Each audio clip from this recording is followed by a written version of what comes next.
25 নম্বর অঙ্কটা দেখ কি বলেছে, তোকে একটা ব্যালেন্স শিট দিয়ে দিয়েছে, 19 সাল আগে দিয়েছে আর 18 সাল পরে দিয়েছে, তাই না? মানে 18 19, ওটা সবসময়ই আমি বারবার বলছি তোদের পরীক্ষা আছে, তুই যেই বোর্ডেই পড়িস না কেন তোরা, তোকে কিন্তু তোর পরীক্ষায় আগে 19 দেবে পরে 18 দেবে, এই ফর্মেটেই ব্যালেন্স শিট দেবে ক্যাশ ফ্লোতে, ঠিক আছে? আর আগে 19 দেবে পরে 18, অর্থাৎ আগে কারেন্ট ইয়ার পরে প্রিভিয়াস ইয়ার দেবে। অ্যাডজাস্টমেন্ট করি মেনলি, আমার অঙ্কটা খুব ভালো লেগেছে এই একটা কারণে, অ্যাডজাস্টমেন্টের জন্য অঙ্কটা খুব ভালো লেগেছে। বলছি included in the fixed assets was a piece of machinery costing 70,000 on which depreciation charge 40,000। তাহলে ডেপ্রিসিয়েশন কত টাকা চার্জ করা হয়েছে? 40,000 হচ্ছে ডেপ্রিসিয়েশন, ঠিক আছে? Included in the fixed asset, fixed যত টাকা ছিল তার মধ্যে একটা 70,000 টাকার মেশিনারি একটা আইটেম ছিল, যার মধ্যে ডেপ্রিসিয়েশন হচ্ছে 40,000 টাকা। It was sold 30,000 during the year. 1,40,000 depreciation was charge on fixed assets, ঠিক আছে? তো সুন্দর পয়েন্ট দিয়েছে। তো তো চ অঙ্কটা করি। তার জন্য না অঙ্কটা তো করবো, অঙ্কটা না মেনলি একটা অ্যাকাউন্ট খুলতে হবে, বলেছিলাম যার অ্যাডজাস্টমেন্ট দেবে তার অ্যাকাউন্ট খুলতে হবে। অ্যাডজাস্টমেন্ট দিয়ে ফিক্স আছে, তাহলে তুই একটা ফিক্স সাইডে অ্যাকাউন্ট কর। সুন্দর, খুব সুন্দর একটা অঙ্ক দিয়েছে। তাহলে ফিক্স সাইডের অ্যাকাউন্ট খুলবো,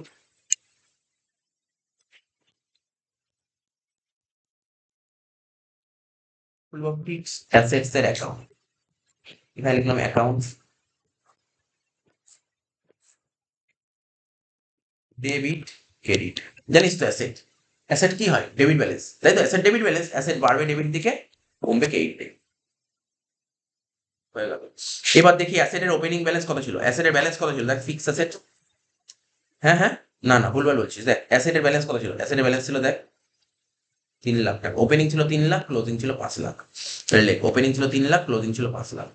তাহলে লিখবো ওপেনিং ব্যালেন্স ডেবিটে লিখবো টু ব্যালেন্স বিডি 3 লাখ,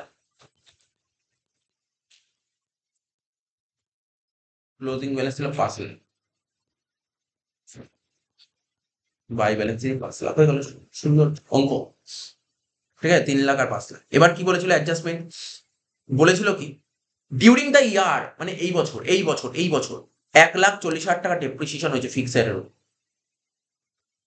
করেছি অঙ্কটা ওই 1,40,000 টাকা ডেপ্রিসিয়েশন হয়েছে ফিক্সড এর উপর। তাহলে দেখ নর্মালি আমরা ছোট থেকেই অঙ্ক করেছি, মানে ছোট থেকে মানে ক্লাস 11 থেকে অ্যাকাউন্টস করেছি।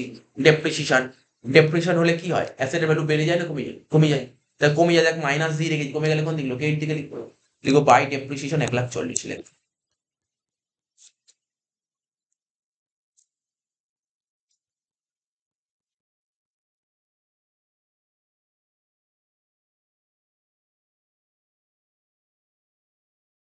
নেক্সট, নেক্সট কি বলেছিল, বলছে included in fixed asset was a piece of machinery. এই যে ফিক্সড যত টাকা ছিল তার মধ্যে একটা মেশিনারি একটা পার্ট ছিল, যেই মেশিনটা কেনা হয়েছিল 70,000 টাকা দিয়ে, এবং ওর উপর ডেপ্রিসিয়েশন হয়েছে 40,000 টাকা, এবং ওটা বেচা হয়েছে 30,000 টাকায়।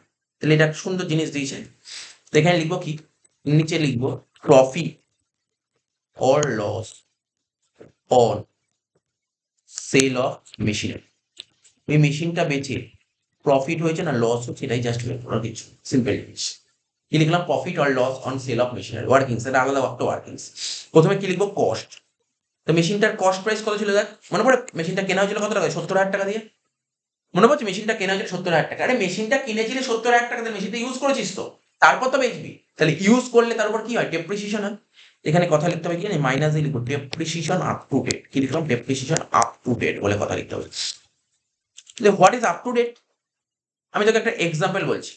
ধর আমাকে ধর অঙ্ক করতে বলে সাপোজ 2019 সালে, সাপোজ সাপোজ বলছি 2019 সালে অঙ্ক করতে বলেছেন। এবার ধর কোনো একটা মেশিন তুই 11 সালে কিনেছিলি, কোনো একটা মেশিন তুই 11 সালে কিনেছিলি, সেই মেশিনটা ধর 19 সালে বেচে দিচ্ছিস। তাহলে 11 সাল থেকে 19 সাল অব্দি তুই মেশিনটা ইউজ করেছিস। তাহলে 11 সাল থেকে 19 সাল বলা চাই, 11 সাল থেকে 19 সাল অব্দি মেশিনটা ইউজ করেছিস, তাকে বলা হয় ডেপ্রিসিয়েশন আপ টু ডেট। মানে আজ পর্যন্ত কতটা ইউজ করলি তাকে বলা হয়, বুঝতে পারলি কি বলে what is up to date. আর এখানে যে 1,40,000, এটা তো এই বছরের ডেপ্রিসিয়েশন। 1,40,000 মানে কারেন্ট ইয়ারের ডেপ্রিসিয়েশন, আর আপ টু ডেট মানে আগের বছরের ডেপ্রিসিয়েশন, আগের বছরের। বুঝতে পারলি কি বললাম? তো এইটা কোশ্চেনটা একটু ঘুরিয়ে দিই, খুব সুন্দর পয়েন্ট দিয়েছে, অজানা থাকলে পারা যায় না এটা। তো ডেপ্রিসিয়েশন কত বলেছে বল অঙ্কের পর? 70-এর মধ্যে কত টাকা ডেপ্রিসিয়েশন দেখিয়েছে বল? 40,000 টাকা, 40,000 টাকা ডেপ্রিসিয়েশন দেখিয়েছে। এখানে লিখবো 40,000 টাকা।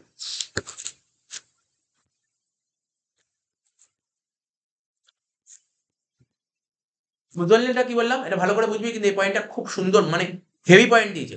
70 থেকে 40 বাদ দিলে 30,000 টাকা হচ্ছে, এটাকে বলা হয় বিভি মানে বিভি মানে বুক ভ্যালু। বিভি মানে বুক ভ্যালু হয়ে গেল। এবার এই মেশিনটা বেচেছিস কত টাকা দিয়ে বল, সেল করেছিস কত টাকা দিয়ে? হ্যাঁ, 30-এই বেচেছিস, তাহলে আর কি করা যাবে? তাহলে চ 30,000 টাকার মেশিন 30,000 টাকা দিয়ে বেচেছিস, তাহলে কি হলো? লস হয়েছে, সরি লসও হয়নি, প্রফিটও হয়নি, সরি কিছুই হয়নি, নিল। এই ওয়ার্কিংসটা তোকে করতে হবে। তার মানে আমি যে মেশিনটা বেচলাম, বেচে না লাভ হলো না লস হলো, কিছুই হয়নি, লাভ লস কিছুই হয়নি। এর তো সুন্দর একটা পয়েন্ট, অ্যাডজাস্টমেন্টটা ভেরি ভেরি ইম্পর্টেন্ট একটা পয়েন্ট ছিল, আমি তোকে বলে দিলাম। তাহলে বল, মেশিন বেচেছিস, মেশিন বেচলে মেশিন বাড়ছে না কমছে? মেশিন বেচে দিলে মেশিন কমছে, তাহলে মেশিন অ্যাকাউন্টের এই যে ফিক্সড অ্যাকাউন্টের ক্রেডিট দিকে লিখবো 30,000 টাকা, ঠিক আছে? কি লিখবো? By bank account.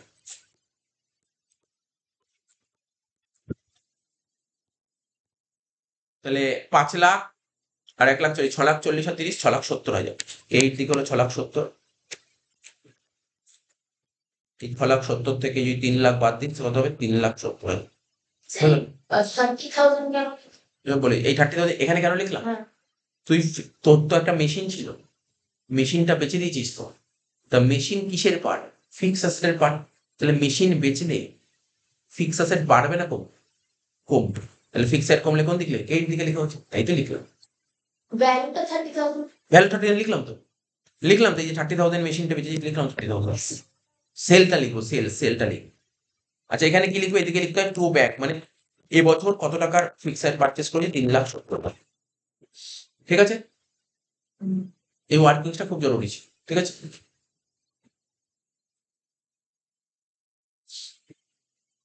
বুঝলে, এই ওয়ার্কিংসটা খুব জরুরি ছিল, বোঝা গেল কি বললাম?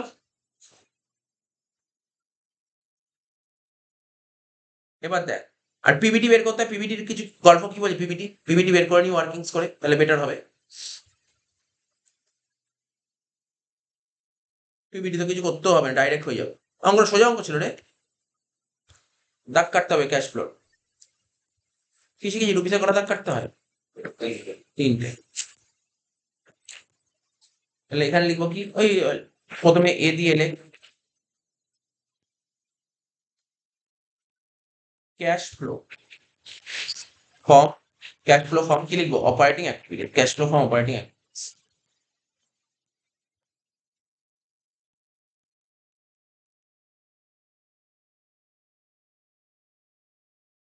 ঠিক আছে, cash flow from operating activities. সবার প্রথম কি লিখতে হয়? পিবিটি। পিবিটি মানে প্রফিট বিফোর ট্যাক্স, সবার প্রথম লিখবো প্রফিট বিফোর ট্যাক্স। সবার প্রথম কি লিখবো? Profit before tax. তো দেখ, প্রফিট বিফোর ট্যাক্স তো জানিস, বলার কিছু নেই। প্রফিট বিফোর ট্যাক্স এখানে কি ছিল? প্রফিট বিফোর ট্যাক্স,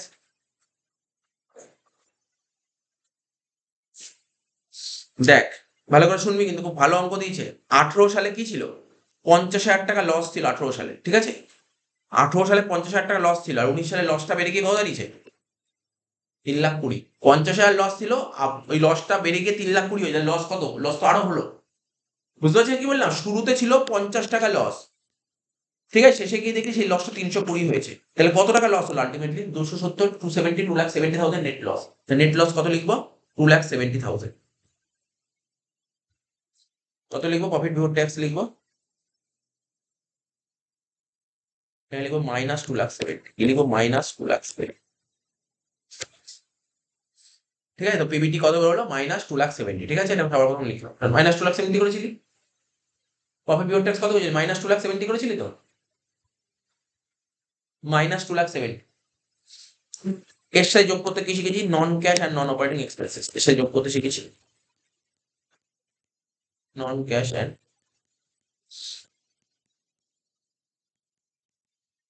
নন অপারেটিং। কোশ্চেন খুলে দেখা যাক। কোশ্চেন পর নন ক্যাশ আর নন অপারেটিং কি কি আইটেম আছে দেখি।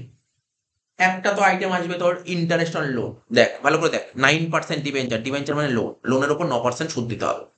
লোন বছরের শুরুতে ছিল 2 লাখ টাকা, আর সেই লোনটা বছর শেষে গিয়ে 4 লাখ টাকা হয়েছে। কত টাকা লোন নিয়েছিস তুই?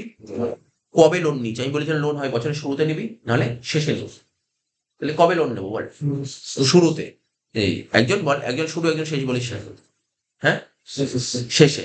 যদি শেষে লোন নিস তাহলে তোর ইন্টারেস্ট লাগছে না। তাহলে ভালো করে শোন, তুই বললি স্যার শেষে লোন নিই, তাহলে এই 2 লাখ টাকা লোন নিয়েছি, কবে লোন নিয়েছি? বছরের শেষ দিন লোন নিয়েছি। তাহলে তাহলে এই যে তুই 2 লাখ টাকা লোন নিলি, এই যত টাকা লোন নিলি তার উপর ইন্টারেস্ট লাগবে না, কিন্তু লোন তো ছিল, তো 2 লাখ টাকা তো ছিল, তার উপর ইন্টারেস্ট লাগবে। যেটা ছিল তার উপর ইন্টারেস্ট দিতে হবে। 2 লাখের 9% 18,000 টাকা।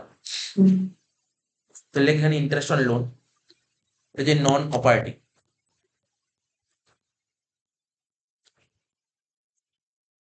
দু লাখের 9% কত হয়? 18,000।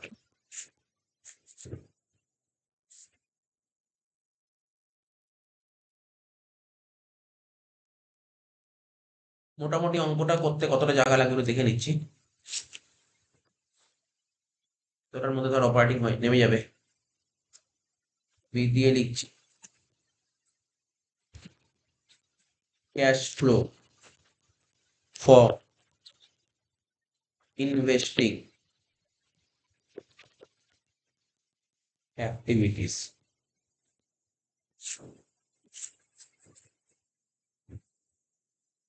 CB cash flow for financing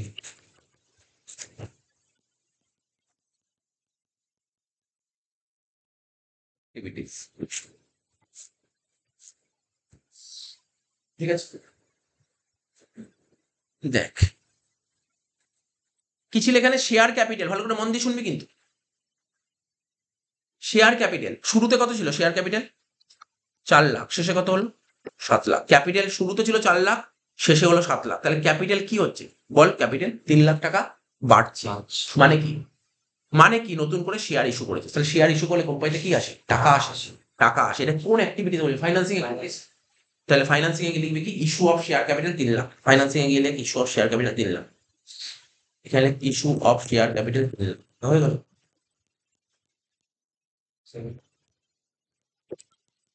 হ্যাঁ, লিখলেই হবে, ফার্স্ট করার পর সেকেন্ড বার লিখলেই হয়ে গেল। নেক্সট শোন, নেক্সট শোন, নেক্সট শোন। লোন, লোনের ব্যাপারটা বলি। লোন বছরের শুরুতে ছিল 2 লাখ, বছর শেষে গিয়ে লোন হলো 4 লাখ। তাহলে তুই কত টাকা? 2 লাখ টাকা লোন নিয়েছিস। তাহলে কি লিখবি? যেহেতু ডিবেঞ্চার বলেছে, লোন নিয়েছিস, কি লিখবি? ইস্যু অফ ডিবেঞ্চার লিখবি। ইস্যু অফ ডিবেঞ্চার 2 লাখ টাকা। তাহলে কত হলো বল? 5 লাখ। তাহলে টাকা আসলো। তুই শেয়ার আর ডিবেঞ্চার ইস্যু করে তোর 5 লাখ টাকা আসলো। এবার মনে কর, মনে তো করতে হবে তোকে, তুই ইন্টারেস্ট পে করেছিলি। ইন্টারেস্ট অন লোন, লোন নিয়েছি, লোনের প্রতি ইন্টারেস্ট পে করেছিলি। কত টাকা ইন্টারেস্ট? দেখ ইন্টারেস্ট 18,000 টাকা। তাহলে ইন্টারেস্ট পে করা, ইন্টারেস্ট কাদেরকে পে করবে? ডিবেঞ্চার হোল্ডারদের ইন্টারেস্ট পে করবে। তাহলে ইন্টারেস্ট অন ডিবেঞ্চার কোথায় আসা উচিত? ফাইন্যান্সে আসা উচিত। কিন্তু আমরা ভুল করে কি করেছিলাম? পিএল এ করেছিলাম। তো ওটাকে ঠিক করার জন্য এখানে যোগ, বোঝা গেল? এখানে গিয়ে মাইনাস করতে হবে। কি লিখবো? Interest on debenture. কত টাকা ছিল বলো ইন্টারেস্ট অন ডিবেঞ্চার? মাইনাস 18,000। তাহলে দেখ সঙ্গে সঙ্গে আমাদের কাজ মিটছে। তাহলে শেয়ার ক্যাপিটালের কাজ মিটিয়ে দিলাম, রিজার্ভ মিটিয়ে দিলাম, লং টার্ম বরোইংস মিটিয়ে দিলাম। ঠিক আছে, ঠিক আছে। তো একটু নিচের দিকে আসি একটা। বাহ, এ তো কিছুই নেই রে অঙ্কের মধ্যে। ও ডেপ্রিসিয়েশন ছিল অঙ্কে, মনে পড়ছে? ডেপ্রিসিয়েশন ছিল, বল ডেপ্রিসিয়েশন ছিল। দেখ ডেপ্রিসিয়েশন কত ছিল? কোথায় ওয়ার্কিংস করলাম ডেপ্রিসিয়েশন? এদিক টাকা, এদিক টাকা। ডেপ্রিসিয়েশন কোনটা ছিল? এই 1,40,000 টাকা ডেপ্রিসিয়েশন ছিল। এটা এই বছরের ডেপ্রিসিয়েশন। এখন তোরা বলবি স্যার এটাও তো ছিল 40,000 টাকা, এটা কোন বছর? এটা কি এই বছরের ডেপ্রিসিয়েশন 40,000 টাকা? এটা কি এই বছরের ডেপ্রিসিয়েশন 40,000? আগের বছর, আগের বছর ডেপ্রিসিয়েশন আসে না। এই বছরের ডেপ্রিসিয়েশনটা নিতে হবে। তো এই বছরের ডেপ্রিসিয়েশন কোনটা? 1,40,000। তাহলে লিখবি কি? এই নন ক্যাশ আর নন অপারেটিং এর মধ্যে লিখবি ডেপ্রিসিয়েশন কত? 1,40,000।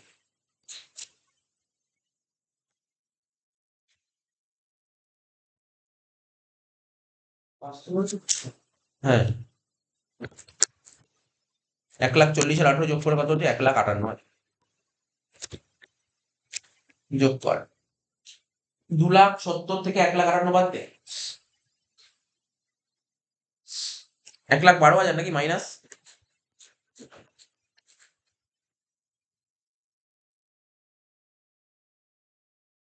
এটাই তো তোর অপারেটিং প্রফিট বেরোচ্ছে। এটাই তো তোর অপারেটিং প্রফিট বেরোচ্ছে, মাইনাস 1,12,000। ঠিক আছে, ঠিক আছে, বোঝা গেল কি বললাম? এত অব্দি ক্লিয়ার হয়েছে? এবার দেখ শোন, মন দিয়ে শোন।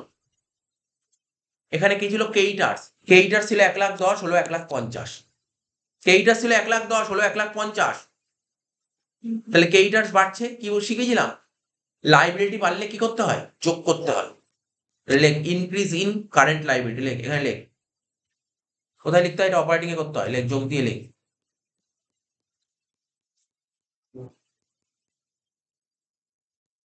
ইনক্রিজ ইন কারেন্ট লাইবিলিটি কি লিখবো সর্বপ্রথম? ক্রেডিটার্স। ক্রেডিটার্স কত বেড়েছে বল?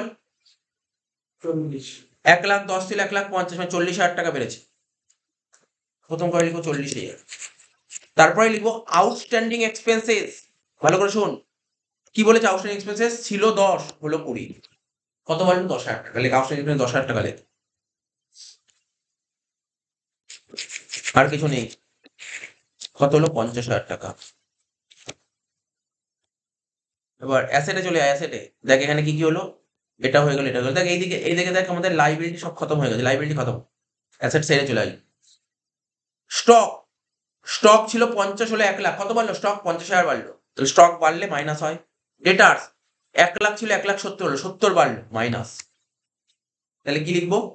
Increase in current assets, minus দিয়ে লিখবো increase in current assets.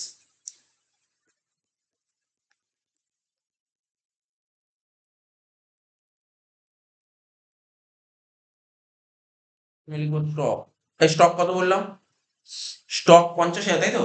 Stock 50,000, ডেটার 70,000। হ্যাঁ বল। ডেটার 70,000।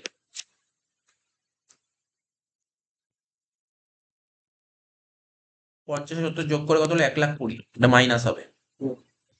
প্লাস মাইনাস কর, কত হচ্ছে?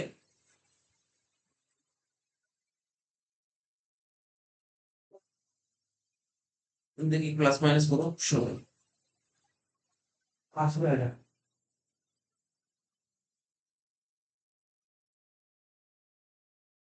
Minus 1,12,000 plus 50,000 minus 1,20,000 minus 1,82,000 minus 1,82,000।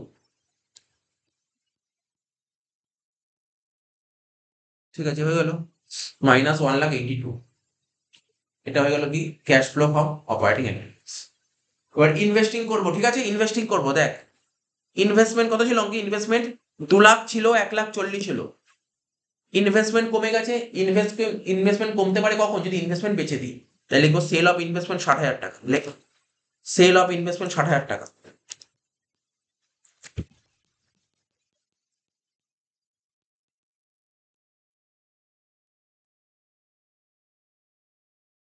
আচ্ছা, আর তো ফিক্স অ্যাসেট ছিল, ফিক্স অ্যাসেটের ওয়ার্কিংস অলরেডি ডান। কি ছিল ফিক্স অ্যাসেট? এই দেখ, ফিক্স অ্যাসেট কিনেছিস 3,70,000, বেচেছিস 30,000।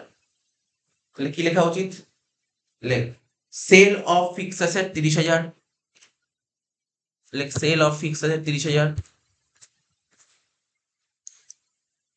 Sale of fix asset 30,000। তাহলে কত হলো? 37 যোগ করে 90। আচ্ছা, ফিক্স অ্যাসেট পারচেস করেছিলাম কত টাকায়? দেখতো লেখা ছিল ওখানে। হ্যাঁ, পারচেস অফ ফিক্স অ্যাসেট কত ছিল? 3,70,000। তো 90 থেকে 3,70,000 বাদ দে, কত হচ্ছে? 2,80,000 মাইনাস 2,80,000। দেখ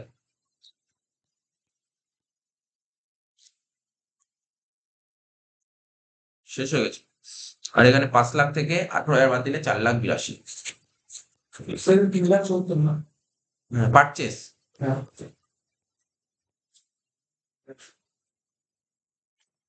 কত হচ্ছে উপরে? মাইনাস 1,82,000। ঠিক আছে তো? Minus 2,80,000 plus 4,82,000। কত হচ্ছে? 20,000। যেটা বেরোলো তাকে বলে net change in cash and cash equivalent.